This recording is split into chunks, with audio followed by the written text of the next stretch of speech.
I also think there's a good thing that's going to happen for the future. So, people are getting so used to the idea of working from home, the idea of meeting over Zoom, the idea of working with somebody who doesn't live in your state or even your country, that I think, kind of like naturally in the past, when people heard the word freelancer as a business owner, they might kind of recoil at the idea.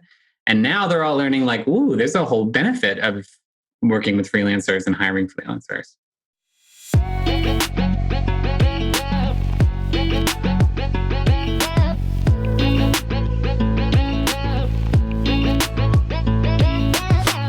Welcome to the Working From Home podcast with your host, Nelson Jordan. That's me. Today, I'm delighted to announce that I have Liam Carnahan, who is joining us today. He's the content strategist and SEO specialist at his company, InkwellContent.com. Liam, thank you for joining us. Hey, Nelson. Thanks for having me. Excited to be here. You are quite welcome. So first things first, I'd love for you to give our audience a flavor of just who you are, how long you've been working from home, and kind of what that entails for you. Sure.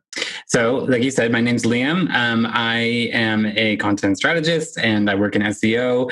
I actually have two businesses. So I have one business that serves those kinds of clients and services, and the other one is a fiction editing company, which I started about 12 years ago. So for me, working from home, I did it once 12 years ago for about a year, and then I had to give it up because I wasn't doing very well. And then I took an 8-year break to go back to the office. And then I came back just about a year ago and started working from home again, running my own business and doing it right this time, I hope. So that's kind of my story in a nutshell. Awesome. So you've had a couple of different companies that you've been running kind of almost at the same time in various guises. But one of the reasons that we're kind of talking is I think you've got like a really interesting story in terms of kind of your digital nomad experience and how that kind of panned out or didn't necessarily pan out. So I think we're going to delve into that in a little bit. But first, I'd just kind of like to hear a little bit more about what you do in your role as a content strategist and an SEO specialist, if that's okay. Sure. So I work with businesses of all different sizes, from startups to multinational companies.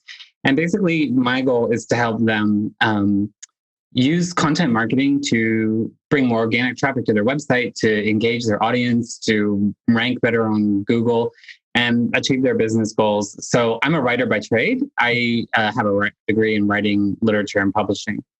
So I approach it from that angle. I have a really high standard for the quality of content. I'm an editor as well. So, to me, it's all about making sure that content is really high quality, really creative, and also achieves goals. And it's not easy to do all three of those things with content that you're just kind of making up as you go.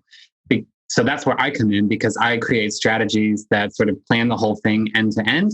I build SEO into that. So I've got a technical SEO background as well as obviously content SEO. So finding opportunities within that strategy to really boost people's visibility online and just basically help businesses bring more people in and define who they are through the power of the written word. So it's been fun. And I've been doing, that's what my long-term job was as well. So I've been doing content marketing and content strategy and SEO for about 10 years now. Just the last year doing it solo. Fantastic. So were you working as part of an agency or in-house before? Yes, I've been working in agencies for most of my life, most of my adult life anyway. I got hired by an agency right out of college because back then I was just desperate for anybody to pay me to write. So I was like, what jobs are available? 2008, as you may recall, not the best time to be entering the job market, though probably better than today. And I managed to find this company. I had no idea what content marketing was. I'd never even thought of it. But that company hired me. And at the time, they were more or less a content farm. So, I was like strapped to a desk and writing 300-word articles about the most inane stuff, condoms, dog food, you name it. And then I worked my way up in that company, though. And so I blinked and 8 years later, I was still working in a different agency in a different country. And I was the director of content in that department. So I was running the whole department by myself. Fantastic. And when did you kind of decide to start working from home? What was kind of the precursor to that? So I've always been like fantasized about the freelance lifestyle for a long, long time, basically since I learned what it was, because I love to travel. I love personal freedom. I love running my own schedule, and I hate being managed or micromanaged. So it had always been a long-term fantasy for me. I tried it right after college. That's when I started my fiction editing company. And I think I was like 21 or 22, and I was young. I didn't know how to run a business. I didn't know, I wasn't charging nearly enough for my services. And I found out pretty quickly that I could not make a full-time job out of reading bad novels. So some of my clients are really good novelists. I have had some amazing novelists come across my desk, but there was also a lot of like bad erotica. So I gave it up because it was just too stressful for me, and I just wasn't doing it. And also back then in 2000, what must have been 2008, 2009. Yeah. So I guess I got that job at the agency in 2010. It just wasn't working for me. And so I think the tools didn't exist back then for freelancers like they do today. Like what we're talking on right now, Zoom, that didn't exist. So I gave it a go years later after I had sort of done my time figuring out how to run a business and how to really sell my services. Okay, perfect. So you mentioned the tools there. I think that's something that's been absolutely key. And we've only seen, during COVID, coronavirus, those sort of things massively accelerating. And that's wonderful to see. I think it provides people like us with far more opportunity. You can work from anywhere in the world, and even something like the other day, I needed a new contract signed, right? And I didn't have to go and find like a library or an office or anything like that to print something out, because I didn't have a printer where I was. I could just use an electronic kind of PDF signer, and it's very, very basic, and it worked really, really well. So what was kind of the trigger this time around to kind of go out on your own and start working from home? I know travel was a big part of it for you. Well, there was actually like a bunch of triggers all at once. And at the time, it seemed like the universe was kind of sending me a message. So I think I mentioned I was living abroad. So I'm from the States, and that's where I am now. But I moved to Australia. And in Australia, basically the way it worked there is I was an immigrant, right? So I could only work. My company sponsored me. So I had to stay at my company as long as they sponsored me. So I spent a year and $10,000 getting permanent residency there, so that I would be free from that. And it came through right at the same time that my job really became extraordinarily miserable because of some management being shuffled around and some really contentious stuff happening and a lot of drama that I really did not want to be part of. And so those were like the two work triggers. And at the same time, I was in a long-term relationship that kind of was coming to an end naturally anyway. And also I was getting sick of Australia, and just kind of feeling like I had done my time, 6 years there. It's really far away. Missed my family, missed my friends, wanted to see more of the world. Australia is a great, wonderful country, but not the best place to be if you have a really bad case of the travel bug, because everything is far away. Even the close things are far away. So I was like, okay, I'm about to be single. I hate my job. I've got permanent residency, and I know what I'm doing. Like, I can do this. I was so scared, but then basically I started chatting with a bunch of freelancers and a business advisor. And between those two sort of conversations I was having, or many conversations I was having, really gave me the confidence to just say, okay, I can do this. And so I quit. And 3 months later, I had a 3-month notice period. So it took me 3 months to get out of that job, but I did. And it was a good choice. Yeah, it sounds like it. And did you find like the business advisor helpful? Oh my God, I'm obsessed with her. Oh, Yes, I give her a did. shout out. Give her a shout out right now. Kylie Burke, Kylie Burke, my hero. She works for this place in Sydney called Creative Plus Business, and they are basically a agency that helps creatives who are freelancing and building their own businesses succeed. And Sydney gave me the city of Sydney, or the state of New South Wales where I lived, gave me 4 free sessions with Kylie, and whoo, she changed everything for me.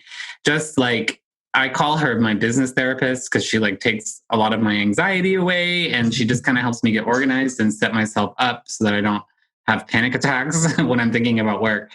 And I ended up actually staying with her even after the 4 free sessions and paying her. And then when I left Australia, I got another business advisor here in the States because I really think it's like probably the tool that freelancers don't talk about nearly enough that everyone should use. Mm-hmm. Okay. And how did you find your one in the States? Just through a Google or through a friend? Yeah, like a late night, I hate my job panic Google Those are the best experience ones. where yeah, like just mashed like free business advising Sydney into the keyboard. And then, you know, power of SEO, the people who are on the first page got my clicks, and it happened to be Creative Plus and the New South Wales Business Advisory. So I was able to get those free sessions. Mm-hmm. That's awesome. And so once you'd got the free sessions, you'd obviously, I guess, set up your website, or was there kind of another thing in between? Yeah, I did set up. Well, at first I got everything set legally because that was one of the mistakes I made the first time around. Is I didn't like get my taxes all set up. I didn't like set myself up as an official business and all of that. So I did all of that stuff. Then I started working on my website. Don't tell anybody at my old job, but I did it while I was being paid by them. In my last 3 months there, basically, yeah, I gave up all my responsibilities to the people who were replacing me. So I just kind of would come into work and quietly sit at my desk and build my business and my website. I basically got a very like basic website out, like a homepage, services page, an about us page. Sure. And then but I was already looking for clients basically from the moment I decided to really go for this. Fantastic. And I guess the beauty of your position is you must have known quite a few people in the industry already, right? Yeah, in Australia, I did for sure. I mean, I knew so many freelancers, and then that was kind of my first order of business when I started to transition out, was to just tell everybody I knew. I mean, everybody. I'm talking like waitresses, baristas, like anybody who would listen, basically, because you never know who's going to get. Regardless of whether they cared or not. Oh yeah, no, I was informing people beyond their consent, and I actually got jobs out of it. You know, you never know who is going to be. Your aunt's friend's cousin might know somebody who knows somebody who needs content, and then suddenly you have a job. So, yeah, I was like very, very verbal about it and looking for those. No, I think that obviously served you very well, though, right? Definitely did when I was in Australia. It's a bit of a different story these days. Now that I've relocated to America, I used to be a big fish in a little pond. Now I'm like a medium-sized fish in a huge pond. So I don't have as many connections here in the States as I did. And obviously COVID makes it a little bit harder because I'm not going to any events or doing any public speaking. Mm-hmm. That's okay because I've got clients all over the world and I'm growing my presence here in the States too. But back then, yeah, it was a huge advantage to have those connections. For sure. Okay. So you've set up your website. You're kind of coming to an end at your time in Australia. What happened next? Then my entire life fell apart all at once because, like everybody else, COVID happened. So basically, this all happened. I basically stopped working at my job in, I think it was January or no, yeah, it must have been January of 2019. You know, I kind of transitioned out. So July, August, September. No, sorry, September of 2019. So a year ago. And so I had a few months of absolute bliss, right? Where I was like done with my job. My freelance business was growing. I was on the cusp of all this travel, you know, going through a breakup, but like honestly, the best breakup of that you could hope for is very amicable and, you know, as kind and gentle as it could be. And then I was like single and for the first time in 5 years. And, on the cusp of this huge trip, my family was coming to see me in Australia because they knew I was leaving, and some of them hadn't had a chance to come visit me yet. So that was step one, was like this huge trip with my family around Australia, New Zealand. Then they were going to go home and I was going to continue on. And I've always wanted to go travel through Asia. It's like, I haven't been there yet. I'm dying to see Cambodia, Thailand, Vietnam, all of that. My business was going so well. The whole plan was basically I was going to go with a laptop and a suitcase and, live a really nice lifestyle, because I was making plenty of money in Asia, where I could, be very thrifty if I needed to be, and was so excited. And I made it to New Zealand with my sister and my brother-in-law, literally the first leg of the trip. And that's when we were in New Zealand, and I turned on the TV on the third day of our escape, and there was the Prime Minister saying, "Get out of this country if you're not from here, because we're locking down, and you got to go." And so I had a couple panic attacks, sure. And then sent my sister and my brother-in-law packing, canceled my parents' trip altogether, canceled anything I had set up for Asia, and was really lost. I'm not going to lie. That was probably the lowest point in my entire life, because I didn't have a home. I was supposed to be living out of Airbnbs and suitcases. I was supposed to go back to Australia one more time to say goodbye to all of my friends that I made over the last 6 years. And Sydney was in lockdown, complete and total lockdown at that point. So that wasn't really an option. I wasn't ready to go back to the States yet. I didn't have any clients set up there. I didn't have any life set up there. My family was there, but, I was really it was hard. It was really dark and bad. And I didn't even realize how upset I was at the time. I guess because maybe I was still holding on to a lot of hope that time that COVID wasn't going to last that long, or it'd just be a few weeks and then we'd all get out of this mess, which is naive now thinking back. But I didn't know what to do. And so I decided to go back to Australia, and made a really bad choice to quarantine with this person who I didn't know very well. He was this guy who was like a bit of a romantic interest for me. And so I thought, well, better to quarantine with somebody who's like kind of cute and fun than quarantine alone, right? At least until I can get out of quarantine and have my going away party, was kind of my thought. That's not what happened, because this person turned out to not be who he said he was at all. And in fact, turned out to be a bit of a serial psychopath who, basically tried to ruin my life by gaslighting me, brainwashing me, and tricking me into thinking that I was the crazy one. In about 8 weeks, and I kind of became trapped with him. And I guess that's kind of a theme for me of what's happened since this whole thing is, I left my job because I was feeling strapped to a desk, and I was craving this freedom. Finally got the freedom, and then I got trapped in Australia, and then I got trapped in quarantine with a true psychopath, and had to really fight hard to get away from him because he had me so confused. Fortunately, my family swept in and helped me see that this man was definitely abusing me in pretty much every way you could think of. I had to get a restraining order on him in the middle of COVID. I had to go to the police department in the middle of COVID in a foreign country, move out of the Airbnb I was in because he had keys to it. I had to then, I was in this hidden Airbnb. I basically I went to the hospital because he was driving me so insane that I had to get away from him. And I went from the hospital. I had my friend who was a military guy. He was this big muscular guy come with me to make sure he wasn't still at the apartment, help me pack up all my stuff, ran to this other Airbnb that was hidden behind the beach where this man couldn't find me. And then I was well, now what am I going to do? Because now I'm this guy had been driving me so insane that I'd stopped working. I was losing money. I was stuck. And I was what the hell am I going to do? And fortunately, I have amazing family and friends who were come home.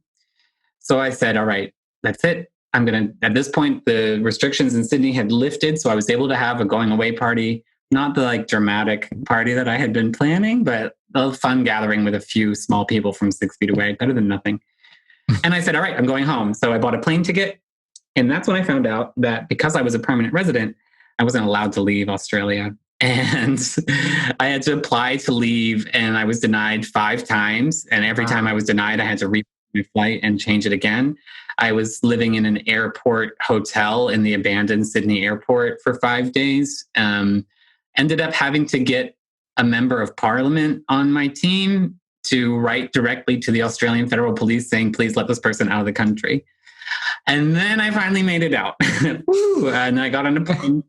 I got on a plane for 16 hours by myself and like 10 other passengers, everyone wearing masks, and finally made it back to America. What a story. What a story. I mean, a ton to unpick there. Like, as you said, like you called your business advisor your therapist.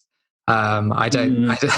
There's too much, and I'm not qualified enough to kind of offer anything there. But it sounds like your friends and your family kind of were the right, kind of sweeping in. So that's fantastic.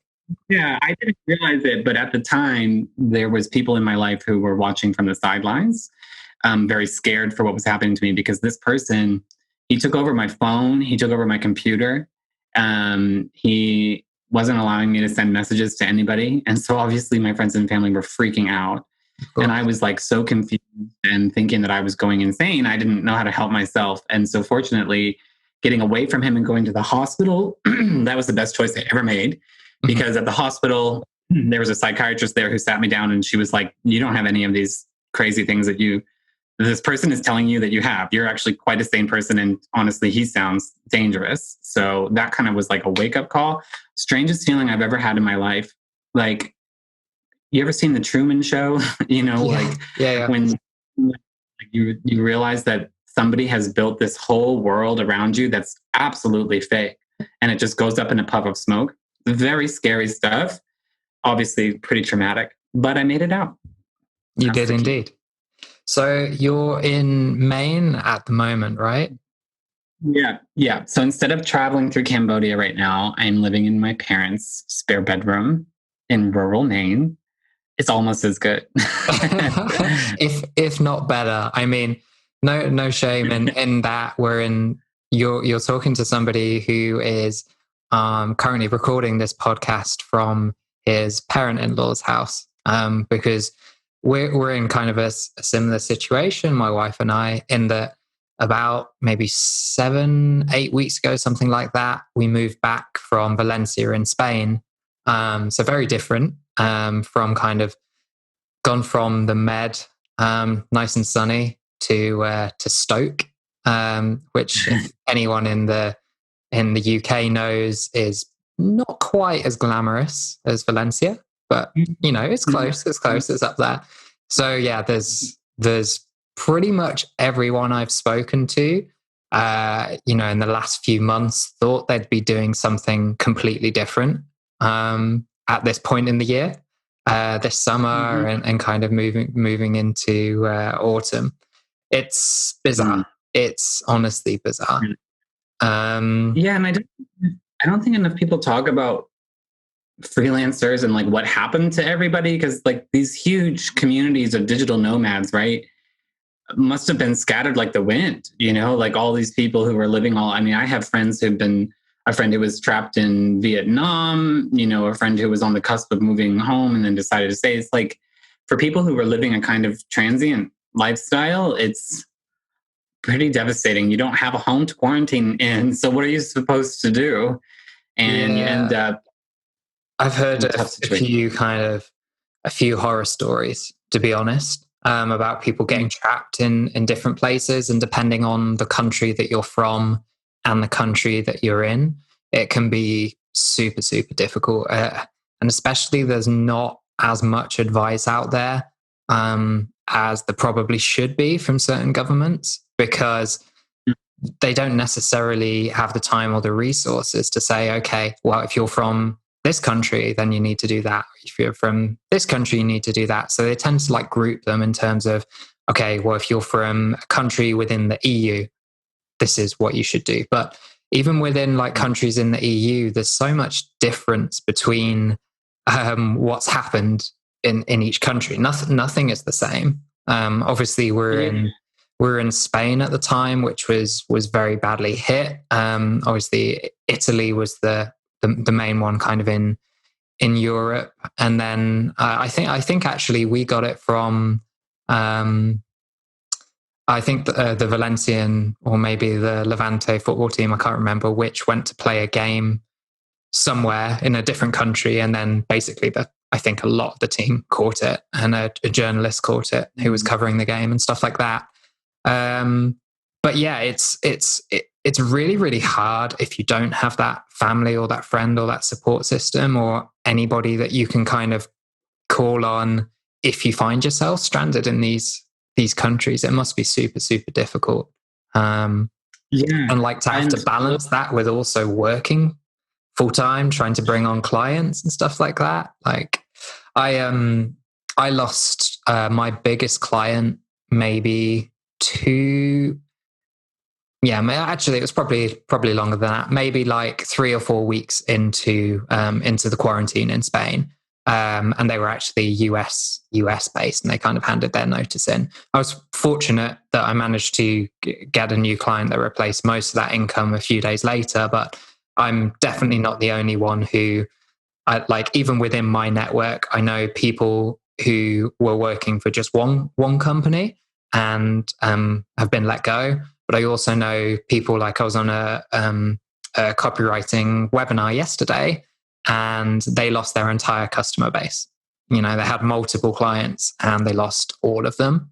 Yeah, it's been a crazy tough time for the freelancer community. I think probably the only benefit, not even a benefit, but thing that I suppose it was the kind of silver lining, is that we were the people that already knew how to work from home. Like it was our norm for a lot of us, whereas a lot of people in the UK, for example, that have been furloughed, this was kind of a new experience to them, and not one that they'd chosen, right? It was one that was pushed onto them.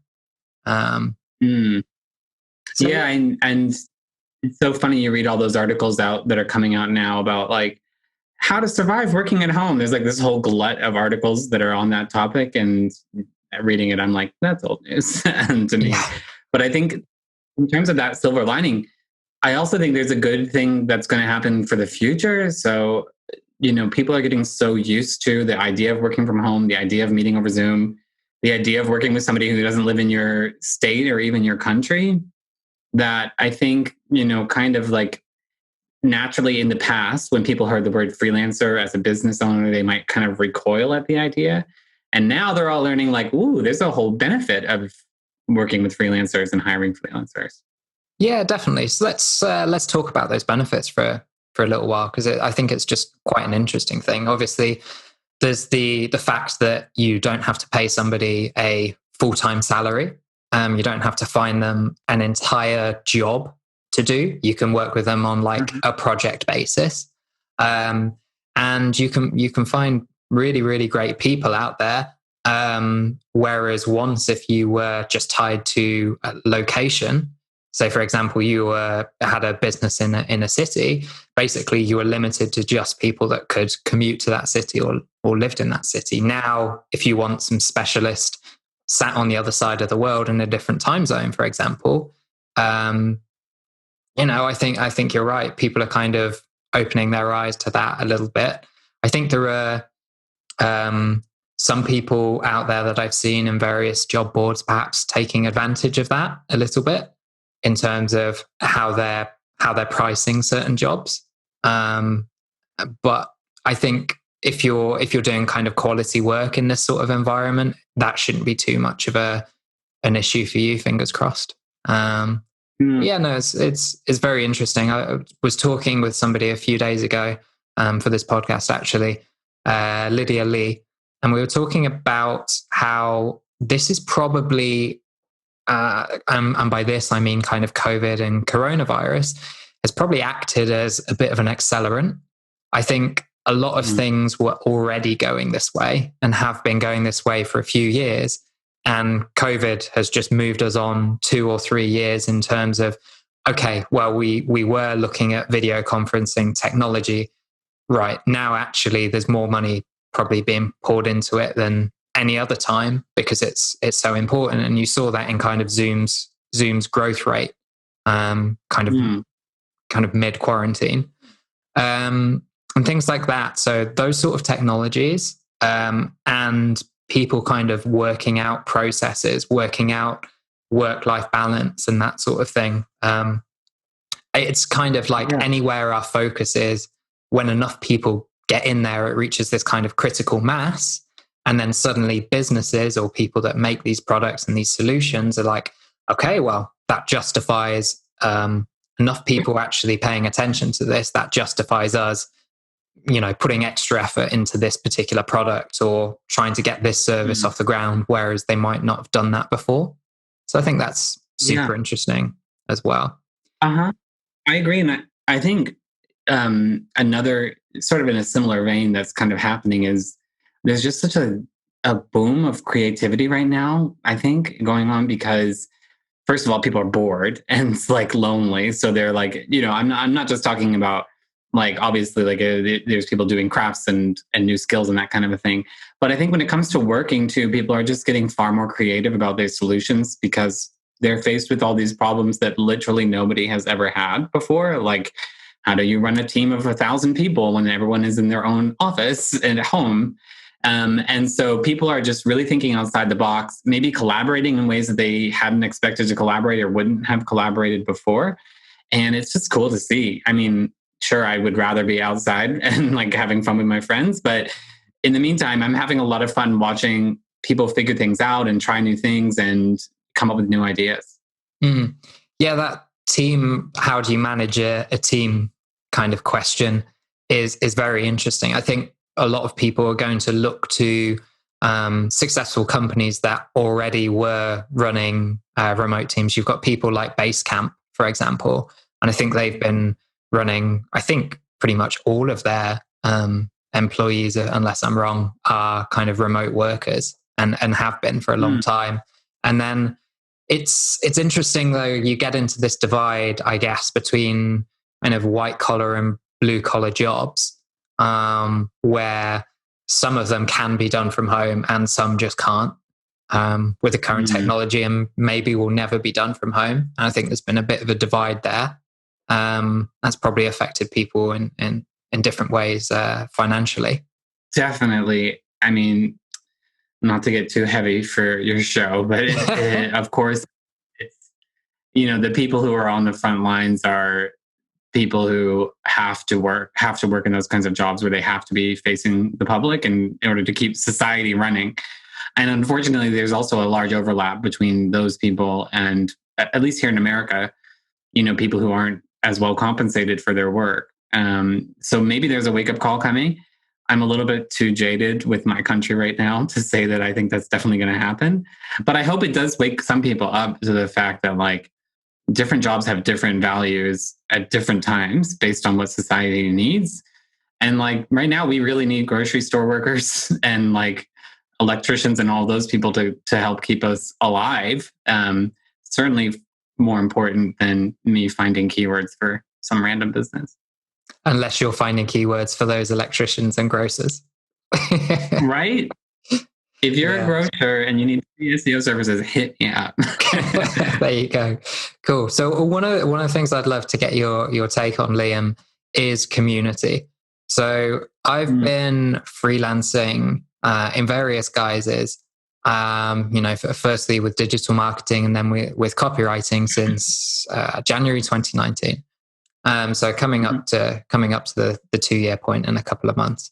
One of the things I've struggled with most is the lack of interaction and occasional loneliness, to be quite honest, not having enough people to kind of talk to on a daily basis, and just the interactions that you miss sometimes when you're at work. Our first guest, Rob Jones, we were talking about how sometimes there are these little interactions that just can't be replicated at the moment through technology. So it's stuff that falls between the cracks that isn't important enough to send an email about, or a Slack about, or record a Loom video or whatever. They're little things that you would perhaps, if you're in an office, lean over to your colleague or your friend and just say, hey, what do you think of this? Or can I get your opinion on this with regards to work? But also, how do you, I've always been in the fortunate position that at my workplace, I've made a lot of friends, and the friends that they were colleagues at work ended up becoming some of my best friends, and obviously came to our wedding and stuff like that. That's kind of something that I don't have an answer for, and I just wanted to get your take on some of the things that you're doing to kind of retain those, or kind of accelerate those friendships or grow them. Yeah. It's hard because I kind of have two answers for that. One is that I do miss some of those interactions from the office for sure. I also don't miss a lot of them, like a lot of those unnecessary conversations or conversations with people who you wouldn't really want to talk to outside of work or about non-work things. Those take up a lot of time when you look at the grand scheme of things of working in an office. Maybe I just worked with a lot of annoying people, but I think that's something I don't miss. I do miss though, like just having, someone to even just like tell somebody what I'm working on and ask them what they think of it, or what are you eating for lunch? That kind of thing, those, I do miss those. And before COVID, I think it was a lot easier to replace those interactions because, I could right now, for example, if I was feeling lonely, I would probably ask a friend to meet me for lunch, or you could at least go to a cafe, right? And then you might have some of those interactions, like when you accidentally bump into somebody on the way to the bathroom, you can apologize and chat. Those kinds of little micro interactions that you get used to in the office, you can find them in public, but now we can't go out in public. And so it's very difficult. And that's one of the things I'm struggling with too. I think for me, what's changed is that I've just been more willing to be outgoing with random people on the internet, like, LinkedIn or Slack or whatever, Facebook even.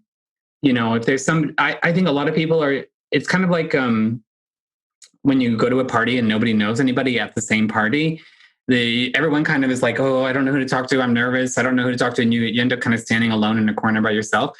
You can do that digitally too, if you let yourself. But I find most people are lonely right now. So if you like what somebody's posting on LinkedIn, or you think they're interesting, or you just want to say something funny to them, send them a DM. Send me a DM if you're listening to this. Like, I love a good chat with somebody random on the internet. And the nice thing about internet chats like that is you can walk away from them, unlike when you're stuck at a water cooler with somebody and you can't get away from them. Sure. So trying to have those little micro interactions, and then collaborating with people, working with people. I mean, Nelson, you and I have done it, right? Where, just having somebody who's a buddy of yours who you can say, I just wrote this article. What do you think? Or I'm interested in this topic. Do you have any experience with that? There's, especially in the freelancer community, there are people out there who are desperate to have those kinds of conversations. A big first step is just sending the message and saying hello, being outgoing in that way. It's uncomfortable, but remember, the worst thing that happens is they don't reply. Yeah, exactly. And just in general, like being a freelancer or working from home, and being responsible for your own business, like there's a lot of normalization that needs to happen with being uncomfortable. Like a lot of our lifestyle is like being uncomfortable. As much as there's some great things, like pitching for me, for example, I'm trying to find new clients, insanely uncomfortable. Like I'm somebody who actually was fortunate that at my previous agency, even when I started and I was very junior, just through necessity, because of the skill set, I had to get involved in new business pitches all the time. And weirdly enough, when I'm doing like a presentation, I've been invited to pitch. I love that. I love getting up in front of people and talking to them. Now, weirdly enough, like you'd think me just cold pitching somebody over email or LinkedIn or something like that would be a lot less scary. But I still find like I'm like way more hesitant to do it. And I think that's something I need to get over. So yeah, I agree. Kind of send those messages. If somebody, you see them on social media, you like what they're doing, or you're reading their blogs and you're getting some value from it, just tell them. Like, you don't know, it might lead to something. At worst, you've just made somebody's day by giving them a compliment. So it's all good. And like in terms of communities, Liam and I first met because we're part of the Right Minds Slack group for copywriters. And I think there are a lot of different Slack groups and communities for, people that are working from home, whether that's, just people in general, or like particular niches like copywriting, digital marketing, course creators. So just do a quick Google or ask any other colleagues that you know in the industry to find those. I genuinely think they're of massive value. That's just in terms of like the amount of contacts I've made in the last couple of months after joining some of these communities. It's made the world of difference. And like to see people that are, at your level, your peers, but people that are also more advanced on their journey, and also to be able to help people that, weirdly enough, even somebody that's just been doing this for a few months, I've actually got some knowledge to pass on to people that are just starting today, right? Or are just thinking about starting. So I think you've always got some knowledge to give in return to these people, which is really, really nice. Just in terms of before, Liam, you mentioned that part of the way you used to get business was kind of going to these in-person events. And through public speaking and stuff like that. Have you found anything to kind of replicate those in kind of a digital way? Yeah. Guest blogging is a big one. And I actually just had a guest blog published on the Content Marketing Institute. And I can verify for you that, thank you. Yeah, I'd written for them before, and this one was really fun. I did it with Robert Rose, who's one of the main guys there, and we did this collaborative article together. Mostly just did it for fun. I like randomly reached out to him. Like I was saying, I just one day sent a random email to him, and we ended up talking, and then we ended up deciding to write this article together. And then I got that article published with my name on it. And 3 days later, I had a new lead in my inbox on LinkedIn. And he literally said, I read your article with Robert and I loved it. Can we chat? Fantastic. So, that kind of thing, that's exactly what would happen at a public speaking event, right? I go to a public speaking event, often would talk in front of 50 to 100 people, and usually would have 3 or 4 people come up to me after that event and say something, or email me a week later and tell me they saw me speak. So guest blogging is a big one. And the other one, I'm doing it right now with you, because what doesn't come across, I think, in a guest post is your personality as much. Sure, you can show your personality in your writing, and actually to be a good writer, you have to, but not nearly as much as you can if you're standing up on stage with pictures behind you and personal stories to tell, and you've got a captive audience, right? But that changes with a podcast or a video cast or a webinar like this. You have people very much saying, I want to come and sit down and listen to you. And I'm only going to do that. You're not forcing it on them. They're choosing to be there. And so you have that kind of captive audience that you might miss. But do I miss the cocktail hour after the talks and the snacks beforehand and like the fun conversations and the banquet dinners that sometimes happen at these events? Hell yeah, I do. And like, I miss all of those little things that you really can't get with a digital event. I am a believer, though, that we will emerge from this COVID nightmare at some point and resume some sort of life where I can get on a stage and speak in front of a group of people again. So for now, pretty happy with the guest blogging and podcasting combo. Mm-hmm. Nice. Well, we'll get you on a stage again. You'll just have to wear a mask, I guess. It might be a little harder to hear you. I'll wear a whole Spider-Man suit. It'll keep people interested. That would interest me. See? SEO and spider webs. Oh my God, it's actually dramatic too. Oh, gosh, these ideas, this is where they come from, Spider-Man costumes all the way. The other thing that I might need to replicate is the like cocktails or the happy hour through like the podcast. So maybe next time we'll just do this and I'll just say, grab yourself a drink. We'll sit here and the conversation will probably probably flow a lot better as well once we've both had a couple of beers. Well, with our time difference, one of us is going to have to be drinking in the morning, but I'm not above that. So I was saying I'm more than happy to prepared to make that sacrifice. Perfect. Cool. You do miss things, but we can have a drink.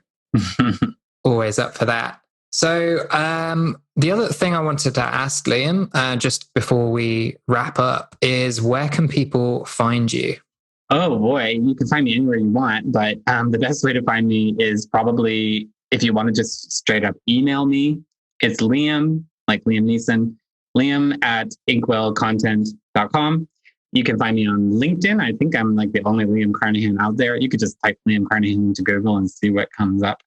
And you can visit my website at inkwellcontent.com, see what I'm all about. And honestly, I love hearing from people, even total random strangers. So do not hesitate to say hello. It's basically just going to be weirdos in Spider-Man masks now. So bring it on. Cosplay 2021. Amazing. Well, thank you, Liam, for coming and talking to us today. Really, really appreciate it. And thank you to everyone who's listened to the Working From Home podcast with your host, Nelson Jordan. Thanks again. Bye-bye. Thanks, Nelson. Bye. And that's it for today. You've been listening to the Working From Home podcast with me, Nelson Jordan.